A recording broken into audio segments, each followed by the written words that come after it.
Bienvenue, juste avant de commencer, une petite information. Cette vidéo est extraite de l'émission en direct La Ligne Rouge des Hauts Potentiels dans laquelle tu peux poser tes questions et obtenir une réponse personnalisée. Cette émission est diffusée en direct chaque jeudi soir à 19h, heure de Paris, 13h, heure de Montréal, dans le groupe Facebook privé des élèves de l'Université des Hauts Potentiels. Si tu ne fais pas encore partie de ce groupe d'entraide et de bienveillance, tu peux y accéder en devenant élève de l'université. Pour cela, il te suffit juste de télécharger une première formation offerte dans le cadre de cette campagne de sensibilisation au haut potentiel. Le lien se trouve en description de cette vidéo ou en description du podcast. C'est tout simple, tu m'indiques à quelle adresse je dois t'envoyer la formation et tu la reçois tout de suite. Si tu me découvres pour la première fois par l'intermédiaire de cette vidéo, eh bien je suis Siegfried C, je suis neurothérapeute spécialisé dans l'accompagnement des personnes à haut potentiel intellectuel ou émotionnel. Et j'ai fondé l'Université des hauts potentiels dans laquelle eh bien, nous les aidons à canaliser leur surefficience pour soulager un certain mal-être. Maintenant que les connaissances sont faites, laissons place aux conseils de cette vidéo.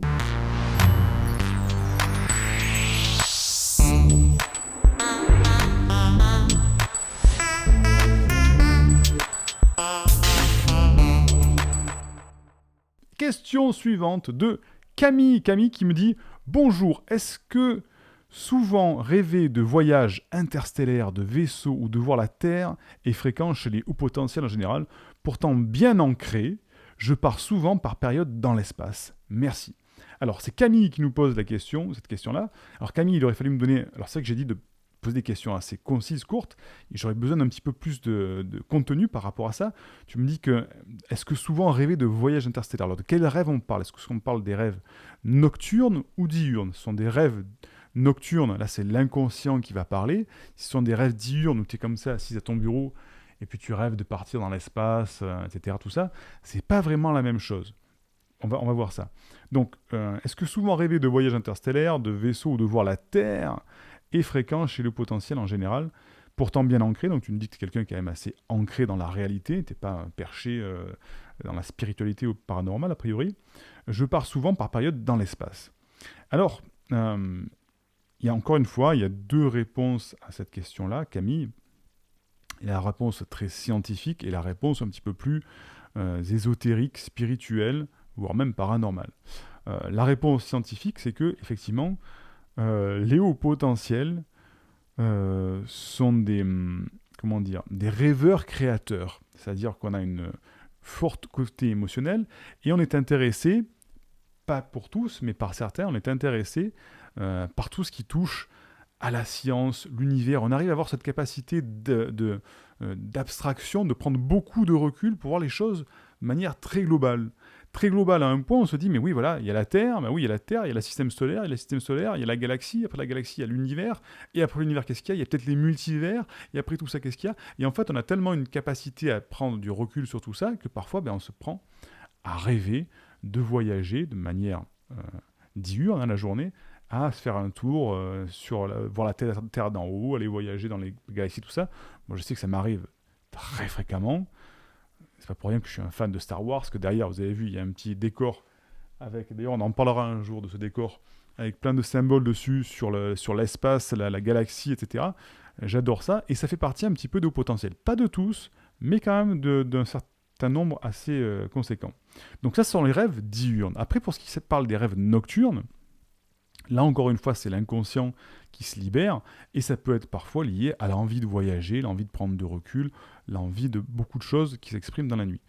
La deuxième explication, beaucoup plus spirituelle, ésotérique, paranormale, c'est qu'en fait, certains disent, je cite, c'est pas mon avis personnel, ça n'engage que les personnes qui le disent, parce que je valide pas encore tout ça, qu'en fait, les hauts potentiels seraient un certain type d'âme qui serait à même d'être des âmes les plus élevées sur la planète et qui est donc des âmes qui sont là pour aider les gens et qui viendraient peut-être d'autres planètes où l'évolution serait beaucoup plus avancée et donc aurait cette capacité de voyager à travers l'espace, tout ça. Bon voilà, ça c'est une autre théorie qui n'est pas aujourd'hui vérifiable.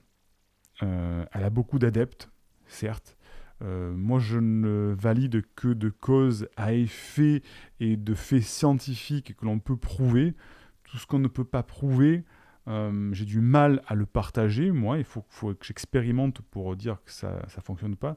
Là, ce sont des hypothèses, comme on en a d'autres. Donc voilà, il y a cette hypothèse-là par rapport aux rêves, aux voyages interstellaires, des vaisseaux, ou de voir la Terre, parce qu'il y aurait cette hypothèse que les hauts potentiels sont des âmes d'autres planètes beaucoup plus évoluées qui viendraient sur Terre, une réincarnation, on va parler de ça de réincarnation sur Terre. Ça, ce sont l'explication beaucoup plus spirituelle. Et moi, je t'ai donné l'explication beaucoup plus scientifique. Je penche beaucoup plus du côté scientifique, tu l'auras compris, Camille. Mais je laisse toujours la porte ouverte par rapport à cette spiritualité, ce côté un petit peu paranormal que l'on ne peut pas prouver, parce qu'il y a toujours des choses intéressantes à aller tester. Et ça permet aussi, en fonction des théories comme en avant, d'avoir une théorie qui va nous pousser à pousser plus loin notre propre théorie. Si moi je dis par exemple que les rêves c'est très scientifique, peut-être que cette hypothèse paranormale, spirituelle, elle va me pousser dans mes retranchements pour aller voir si cette hypothèse, la mienne, est la bonne. Donc il y a toujours du bon de mettre ces hypothèses, et comme je le dis toujours, dans tout ça, dans toutes ces hypothèses, la forme, c'est pas grave. La forme que prennent les hypothèses, c'est pas grave. C'est le fond qui est important. Si pour certains, la forme, c'est de dire qu'on est des âmes réincarnées d'une autre planète, c'est la forme. Si moi je dis, en fait, c'est peut-être beaucoup plus scientifique, c'est un côté neuronal, etc., c'est la forme. Le fond, c'est quoi ? Le fond, c'est action-réaction. Qu'est-ce que ça va engager, le fait de rêver souvent de voyages interstellaires, de vaisseaux, de voir la Terre ? Qu'est-ce que ça va faire dans le concret ? Qu'est-ce que ça va avoir comme réaction ? Qu'est-ce que ça va engendrer chez toi, Camille ?